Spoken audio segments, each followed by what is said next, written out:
ಬಹಳ ಕುತೂಹಲಕಾರಿಯಾದಂತಹ ಕ್ಷೇತ್ರ.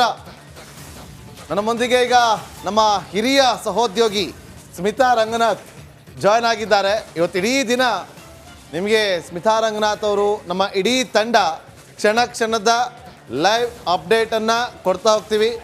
ನಾನು ಹೇಳೋದಕ್ಕಿಂತ ಸ್ಮಿತಾ ರಂಗನಾಥ್ ಅವರು ತುಂಬ ಚೆನ್ನಾಗಿ ಹೇಳ್ತಾರೆ.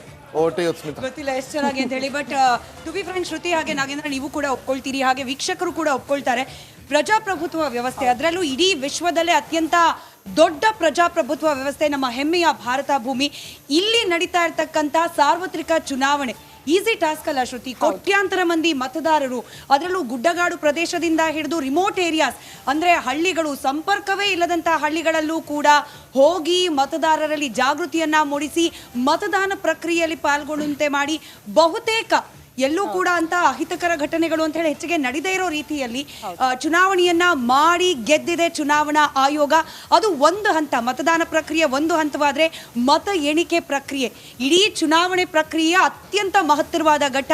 ಇವತ್ತು ರಿಪಬ್ಲಿಕ್ ಮೀಡಿಯಾ ನೆಟ್ವರ್ಕ್ 500ಕ್ಕೂ ಅಧಿಕ ಮಂದಿ ರಿಪೋರ್ಟರ್ಸ್, ಇಮ್ಯಾಜಿನ್ 500ಕ್ಕೂ ಅಧಿಕ ಮಂದಿ ರಿಪೋರ್ಟರ್ಸ್ 543 ಕ್ಷೇತ್ರಗಳ ಕಂಪ್ಲೀಟ್ ಡೀಟೇಲ್ಸ್ ಅನ್ನ, ಫಸ್ಟ್ ಹ್ಯಾಂಡ್ ಇನ್ಫಾರ್ಮೇಶನ್ ಅನ್ನ ನಿಮ್ವರೆಗೂ ತಲುಪಿಸ್ತಾ ಹೋಗ್ತಾರೆ.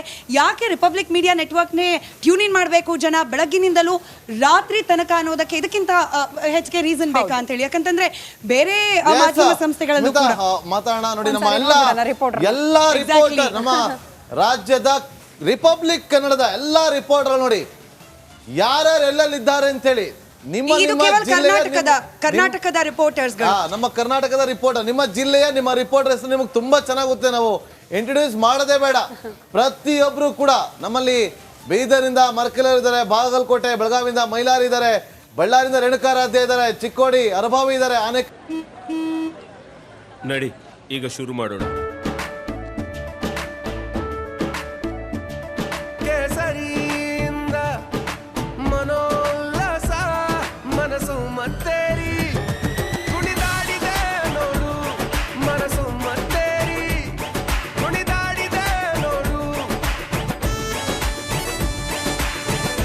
ಕ್ಷಣ ಕ್ಷಣವೂ ಆಚರಿಸಿ ಕೇಸರಿ ಹಬ್ಬ.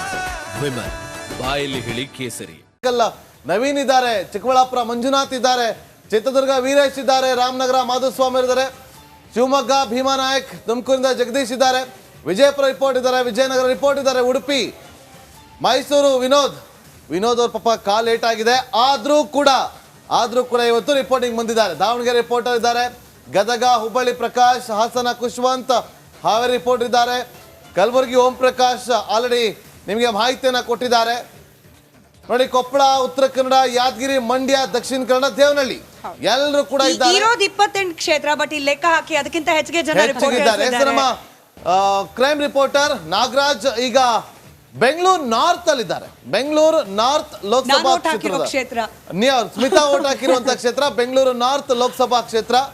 ಬಹಳ ಕುತೂಹಲ, ಶೋಭಾ ಕರಂದ್ಲಾಜೆನ ಅಥವಾ ಕಾಂಗ್ರೆಸ್ ಅಭ್ಯರ್ಥಿನ ಅಂತೇಳಿ.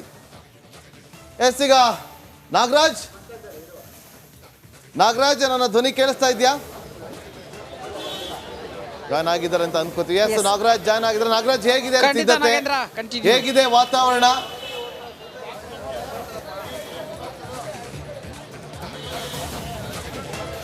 ನಾಗೇಂದ್ರ, ಏನು ಬಿಜೆಪಿಯ ಭದ್ರಕೋಟೆ ಎನ್ಸ್ಕೊಂಡಿರ್ತಕ್ಕಂಥ ಬೆಂಗಳೂರು ಉತ್ತರ ಲೋಕಸಭಾ ಕ್ಷೇತ್ರದ ಒಂದು ಮತ ಎಣಿಕೆಗೆ ಇನ್ನೇನು ಕೆಲವೇ ಒಂದು ಗಂಟೆ ಅಷ್ಟೇ ಬಾಕಿ ಉಳಿದುಕೊಂಡಿರ್ತಕ್ಕಂಥದ್ದು.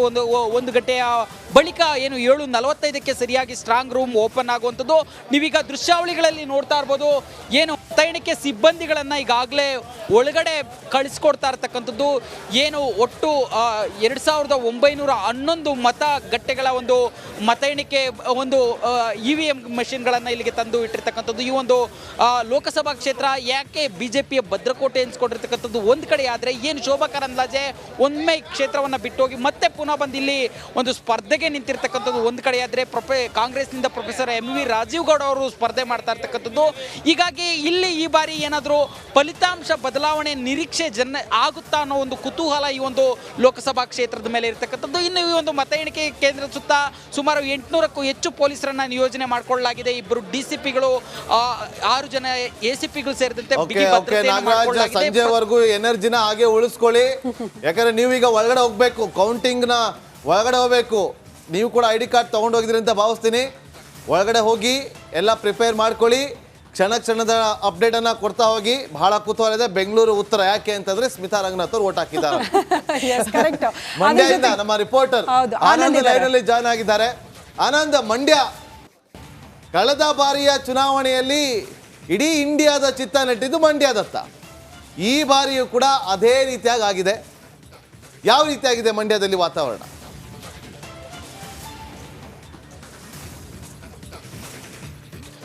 ಖಂಡಿತ ನಾಗೇಂದ್ರ ಬಾಬು, ಕಳೆದ ಬಾರಿ ಸುಮಲತಾ ಅವರ ಸ್ಪರ್ಧೆಯಿಂದಾಗಿ ಐವೋಲ್ಟೆಕ್ ಕ್ಷೇತ್ರವಾಗಿ ಮಂಡ್ಯ ಪರಿವರ್ತನೆಯಾಗಿತ್ತು. ಈ ಬಾರಿ ಮಾಜಿ ಮುಖ್ಯಮಂತ್ರಿ ಎಚ್ ಡಿ ಕುಮಾರಸ್ವಾಮಿ ಅವರ ಸ್ಪರ್ಧೆಯಿಂದ ಮಂಡ್ಯ ರಾಜ್ಯದಲ್ಲಿ ಅತ್ಯಂತ ಐವೋಲ್ಟೆಕ್ ಕ್ಷೇತ್ರದಲ್ಲಿ ಒಂದಾಗಿದೆ. ಮತ ಎಣಿಕೆಗೆ ಈಗಾಗಲೇ ಸಕಲ ಸಿದ್ಧತೆಗಳನ್ನು ಮಾಡ್ಕೊಂಡಿರುವಂಥದ್ದು. ಜಿಲ್ಲಾಡಳಿತ ಸುಸೂತ್ರವಾಗಿ ಮತ ಎಣಿಕೆ ಕಾರ್ಯವನ್ನು ಮುಗಿಸುವಂಥ ಕೆಲಸಕ್ಕೆ ಈಗಾಗಲೇ ಸಿದ್ಧತೆಯನ್ನು ಮಾಡ್ಕೊಂಡಿದೆ. ಅದಕ್ಕಾಗಿ ಎಲ್ಲ ತಯಾರಿಗಳಾಗ್ತಾ ಇರುವಂಥದ್ದು. ಇದೀಗ ಏನು ಇಲ್ಲಿ ಮತ ಎಣಿಕಾ ಸಿಬ್ಬಂದಿ ಹಾಗೂ ಅಭ್ಯರ್ಥಿಗಳ ಏಜೆಂಟ್ಗಳು ಬರ್ತಾ ಇದ್ದಾರೆ. ಎಲ್ಲ ಗುರುತಿನ ಚೀಟಿಯನ್ನ ವಿತರಣೆ ಮಾಡಲಾಗಿದೆ. ಎಲ್ಲ ಬಂದಂಥವ್ರಿಗೆ ಪರಿಶೀಲನೆಯನ್ನ ಮಾಡಿ ಆನಂತರ ಇಲ್ಲಿ ಒಳಗಡೆ ಬಿಡ್ತಾ ಇರುವಂಥದ್ದು. ಮೆಟಲ್ ಸ್ಕ್ಯಾನರ್ ಇಂದ ಅವ್ರನ್ನ ಸಂಪೂರ್ಣವಾಗಿ ಪರಿಶೀಲನೆ ಮಾಡಿ ಆನಂತರ ಗುರುತಿನ ಚೀಟಿಯನ್ನು ಪರಿಶೀಲನೆ ಮಾಡಿ ಆನಂತರ ಬಿಡ್ತಾ ಇರುವಂಥದ್ದು. ಅದ್ರ ಜೊತೆಗೆ ಮೊಬೈಲನ್ನು ಸಂಪೂರ್ಣವಾಗಿ ನಿಷೇಧ ಮಾಡಲಾಗಿದೆ. ಯಾರಿಗೂ ಕೂಡ ಮೊಬೈಲ್ ಬರಬಾರ್ದು ಅಂತ ಹೇಳಿ ಈಗಾಗಲೇ ಸೂಚನೆ ನೀಡಲಾಗಿತ್ತು. ಯಾರಾದರೂ ಮೊಬೈಲ್ ತಂದಿದ್ರೆ ಅವರನ್ನು ಅಲ್ಲೇ ಕಳಿಸುವಂಥದ್ದು. ಜೊತೆಗೆ ಸಂಪೂರ್ಣವಾಗಿ ಯಾವ ವಸ್ತುಗಳನ್ನು ತಂದಿದ್ದಾರೆ ಅಂತ ಪರಿಶೀಲನೆ ಮಾಡಿ ಆನಂತರ ಬಿಡುವಂಥ ಕೆಲಸವನ್ನು ಮಾಡ್ತಾ ಇದ್ದಾರೆ. 7 ಗಂಟೆಗೆ ಸ್ಟ್ರಾಂಗ್ ರೂಮ್ ಓಪನ್ ಆಗುತ್ತೆ. 8 ಗಂಟೆಗೆ ಮತ ಎಣಿಕೆ ಕಾರ್ಯ ಆರಂಭ ಆಗುವಂಥದ್ದು. ಆರಂಭದಲ್ಲಿ ಅಂಚೆ ಮತ ಎಣಿಕೆ ಆಗ್ತದೆ. ಒಟ್ಟಾರೆ ಇವತ್ತಿನ ಮತ ಎಣಿಕೆ ಸಾಕಷ್ಟು ಕುತೂಹಲಕಾರಿಯಾಗಿರುವಂಥದ್ದು.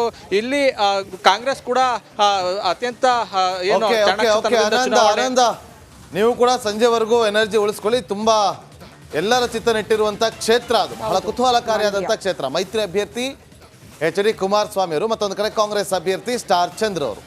ನೋಡೋಣ ಏನಾಗುತ್ತೆ ಅಂತೇಳಿ ತೀರ್ಪಿನಲ್ಲಿ. ನೋಡಿ ವೀಕ್ಷಕರೇ, ನಿಮಗೆ ಒಂದು ವಿಚಾರ ಹೇಳ್ತೀನಿ.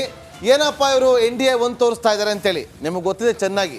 ಗುಜರಾತ್ನ ಸೂರತ್ ಲೋಕಸಭಾ ಕ್ಷೇತ್ರದಲ್ಲಿ ಮುಖೇಶ್ ಅವಿರೋಧವಾಗಿ ಆಯ್ಕೆ ಆದ್ರು. ಯಾಕೆ?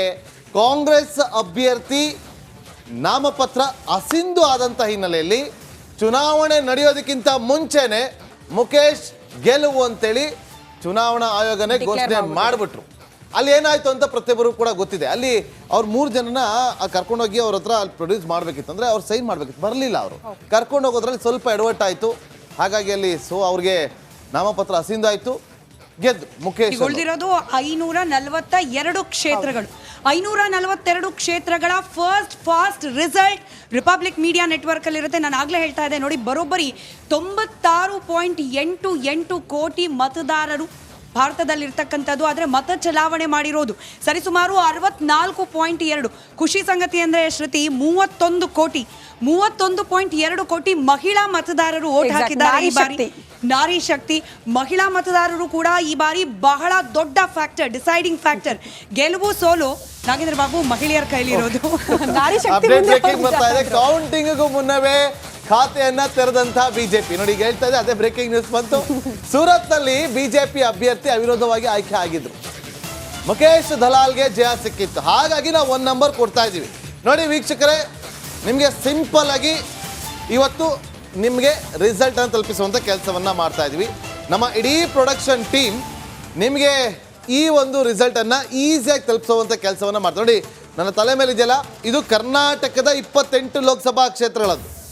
ಇನ್ನು ನನ್ನ ಈ ಕೆಳಭಾಗದಲ್ಲಿ ಬರ್ತಾ ಇದೆಯಲ್ಲ, ಭಾರತದ 543 ಲೋಕಸಭಾ ಕ್ಷೇತ್ರಗಳದ್ದು. ಈ ರೀತಿಯಾಗಿ ಇರುತ್ತೆ ಇಡೀ ದಿನ. ಕನ್ಫ್ಯೂಸ್ ಮಾಡ್ಕೊಂಬಿಡಿ. ಕರ್ನಾಟಕದಲ್ಲಿ ಬಲಕ್ಕೆ 2 ವಿಂಡೋಗಳು ಓಪನ್ ಆಗುತ್ತೆ. ನಮ್ಮ ಪ್ರೊಡಕ್ಷನ್ ಟೀಮ್ ಕಂಪ್ಲೀಟ್ ಆಗಿ ಕನ್ಫ್ಯೂಸ್ ಮಾಡ್ಕೋಬಾರ್ದು ಅಂತೇಳಿ ನಮ್ಮ ವೀಕ್ಷಕರಿಗೆ ಇದೇ ರೀತಿಯಾಗಿರುತ್ತೆ. ನೋಡಿ ಬಿಜೆಪಿಯ ಮುಖೇಶ್ ದಲಾಲ್ಗೆ ಜಯ ಸಿಕ್ಕಿ ಆಗಿತ್ತು. ಎಸ್ ಸ್ಮಿತಾ ನೋಡಿ, ಇನ್ನು ಇಡೀ ಪ್ರಕ್ರಿಯೆ ನೋಡಿ. ಇವಾಗ 1 ವಿಂಡೋ ಓಪನ್ ಆಯ್ತು. ಕರ್ನಾಟಕದ ನಂಬರ್ಸ್ ಈ ರೀತಿಯಾಗಿ ಈ ಟ್ಯಾಲಿಯಲ್ಲಿ ನಿಮಗೆ ಕಾಣೋಕೆ ಸಿಗ್ತಾ ಇರುತ್ತೆ. ಕರ್ನಾಟಕದ ಕಾನ್ಸ್ಟೆಂಟ್ ಆಗಿ ನೀವು ಯಾವ ಸಂದರ್ಭದಲ್ಲಿ ಟ್ಯೂನ್ ಇನ್ ಆದ್ರೂ ಕೂಡ ನಮ್ಮ ನಿರೀಕ್ಷೆ ಇಡೀ ದಿನ ನಮ್ಮನ್ನು ನೋಡ್ತಾ ಇರಿ ನೀವು ಅಂತ ಹೇಳಿ, ನಾವು ಕೊಡುವ ಅಪ್ಡೇಟ್ಸ್ ನಿಮ್ಮವರೆಗೂ ತಲುಪ್ತಿರ್ಲಿ ಅಂತ ಹೇಳಿ.